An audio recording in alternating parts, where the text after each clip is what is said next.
Okie dokie. So we basically fixed this issue right here where we passed 1 and then xed. So we try and then catch.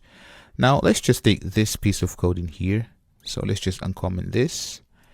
And what I want to do is, if I can copy this or cut, whoops, so just like that. So let's just do this now in here. So we want to parse, and then we also want to have this for loop. Now we know that this will throw an error. Now let's try and run this and see what happens. So let's just run it and have a look. So we have exception in thread main, java.lang, arithmetic exception. And if I move this in here, division by 0. And you can see Java and then 11 in here. So that's the line. So which is this line in here.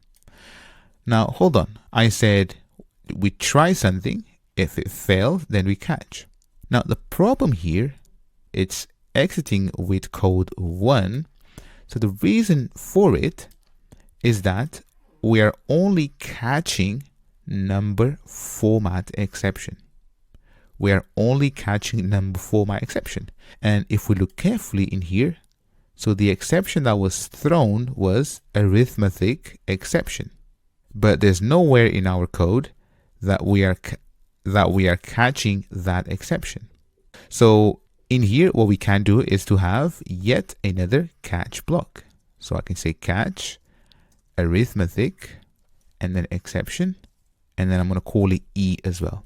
And then I'm going to say south cannot divide by 0. If I run this now, check this out. So we actually have the result, which is 1, 1, 1, because in here, as we loop, this is printing. But then as this I decrements, you can see that 0 in here, we try, and then it failed at this point.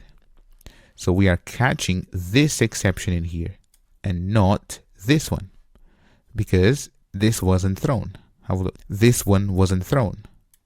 Now, if I change this, if I put an X in here, run this, you'll see that it says failed to parse and then X. So have a look. It throws the exception here. It doesn't carry. So our program at this point cannot continue because something went wrong. Then it falls under this catch block in here, this one. If I remove it, so if I say 1, this will work. It will print the number.